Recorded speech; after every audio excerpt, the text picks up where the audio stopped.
BFM Business, le débat de Good Morning Business. Jean-Marc Daniel, Nicolas Dose, le MEDEF, la limite d'âge. La question c'est... alors, Denis Kessler l'a posé très bien. Il disait, mais moi je suis chef d'entreprise, j'ai 65 ans. Donc est-ce que... je suis toujours chef d'entreprise. Donc, pourquoi n'ai-je plus le droit de diriger le MEDEF? Faut-il une limite d'âge pour diriger le MEDEF aujourd'hui, Nicolas? Moi qui décide, il y a les statuts, Stéphane. Il y a des statuts qui indiquent que on doit avoir moins de 65 ans au moment du vote. Et probablement que la date de naissance de Jean-Dominique Sénard va être la plus célèbre du CAC 40. Tout le monde va savoir qu'il est né, qu'il aura 65 ans le 7 mars 2018. Et en l'occurrence, le mandat de Gattaz va s'achever à la fin du printemps et c'est en juillet que les élections sont prévues. Alors soit Gattaz démissionne. Enfin, il a dit qu'il démissionnerait pas. Non. Donc déjà, ça s'est réglé. Ou alors, on réforme les statuts. Mais Jean-Dominique Sénard lui-même a dit que c'était pas possible. Ça ferait tripatouillage, ça ferait magouille. Il débuterait un mandat complètement entaché, sans légitimité. Il y a une autre solution. Gattaz demande des élections anticipées.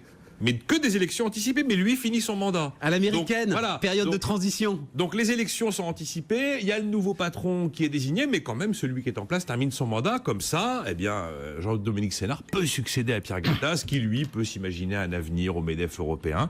Puis le quatrième scénario, c'est le comité exécutif dit non. Je suis désolé, il y a des statuts, on les respecte. Et monsieur Sénard, tant pis, vous devez passer votre tour, vous allez finir votre mandat chez Michelin. Il court jusqu'en mai 2019, mais pour le MEDEF, ce sera avec quelqu'un d'autre. Vraiment, il est soutenu par la FEP, Jean-Dominique Sénard. C'est-à-dire le pool des 100 principales entreprises françaises, assez puissant. Il a la stature internationale, il est à la tête d'une multinationale célébrissime. Il n'y a pas un pays au monde où il n'y a pas des pneus Michelin qui sont utilisés.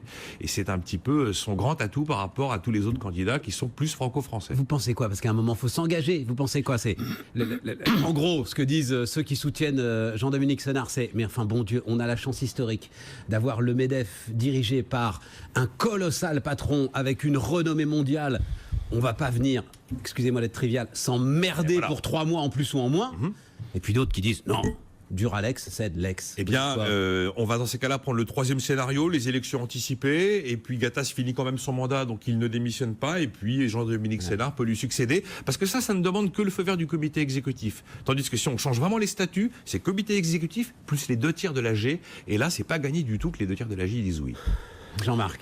C'est une affaire, effectivement, c'est une affaire, comme l'a dit Nicolas, c'est leur statut, c'est eux qui se sont donné ces règles. C'est assez bizarre de se donner des règles et puis de dire après, mais non, mais finalement, on va pas les respecter pour des raisons de convenance personnelle. Alors, il y a une formule célèbre, il n'est point de sauveur suprême, sauf que c'est les paroles de l'international et l'international n'est pas forcément une référence au MEDEF. Mais, néanmoins, c'est vrai que, alors, ces choses étant mises plutôt du côté de non à Jean-Dominique Sénard, je pense qu'effectivement, il y a beaucoup de gens qui soulignent la personnalité assez forte de Jean-Dominique Sénard. Une carrière qui est une carrière exceptionnelle, parce que l'inconvénient d'être vieux, c'est normalement qu'on comprend rien à ce qui se passe. L'avantage, c'est qu'on a compris ce qui se passait, ce qui n'arrive pas forcément aux jeunes. C'est-à-dire que les jeunes, ils manquent assez souvent d'expérience. Il y a beaucoup des choses qu'ils découvrent qu'un vieux a déjà vécu. Et c'est ça. Bon. Et donc, je pense qu'effectivement, Jean-Dominique Sénard fait une forme d'unanimité. C'est-à-dire quand on discute avec tous les patrons, c'est à la fois quelqu'un, effectivement, qui a très bien géré son entreprise, qui, sur le plan humain, est assez exceptionnel. C'est quelqu'un qui est d'un abord assez facile, qui a une grande capacité d'écoute. Dans une période où, effectivement, en plus, le MEDEF peut se dire qu'il y a au gouvernement des gens qui sont susceptibles d'écouter ce que raconte le MEDEF, pas de prendre une opposition systématique à ce qu'il peut raconter. Et donc, c'est une période un peu constructive, là aussi, pour reprendre un mot à la mode. Donc, je pense que pour le MEDEF, il y a un bon équilibre à trouver, mais ce serait dommage, je le pense à titre personnel, de passer à côté de la personnalité de Jean-Dominique Sénard, même si les gens qui sont susceptibles d'être élus en cas de blocage comme Roux de Bézieux. Derrière, c'est des gens que, alors pour le coup, les auditeurs téléspectateurs de BFM Business connaissent bien. Geoffroy Roux de Bézieux ou alors Alexandre Sobo. Sont des gens, alors effectivement, c'est quand même de la grosse pointure, c'est des gens à la fois estimables, qui connaissent bien la mécanique et qui sont dans le milieu depuis suffisamment longtemps pour être effectivement immédiatement opérationnels. Donc après, c'est une affaire interne au MEDEF. C'est vrai que, j'insiste là-dessus, la personnalité de Jean-Dominique Sénard me paraît particulièrement en conformité avec la période. J'en ai vu pas mal quand même, comme vous d'ailleurs Stéphane, des patrons du CAC 40. Jean-Dominique Sénard fait quand même partie des gens qui m'ont pas mal marqué très positivement. Faut être honnête. Faut être honnête que le type est quand même très épais. Mais moi, ce que je ne comprends pas, c'est comment on s'est mis dans ce corner à quelques semaines ce qui est marrant, de l'échéance.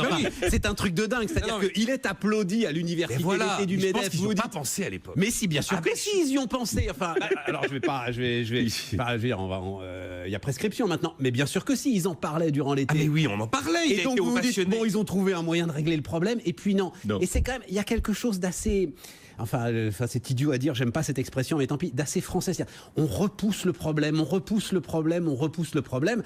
À un moment, quand même, le mur est Ouais, là. c'est Voilà. ce que les économistes appellent l'effet du baril. Encore 5 minutes, monsieur Bourreau. Oui, Il c'est n'aura ça. bien pas trouvé la solution. Bon. Non, c'est dommage, voilà, parce que il y a la personnalité de Jean-Dominique Ouais. Sénard, et à côté, forcément, il y aura un tripatouillage, quelle que soit la solution Je retenue. vous dis, l'élection anticipée, il y a une espèce de pseudo-double présidence pendant 4 mois, ce sera vite oublié. Jean-Marc Daniel, Nicolas Dose.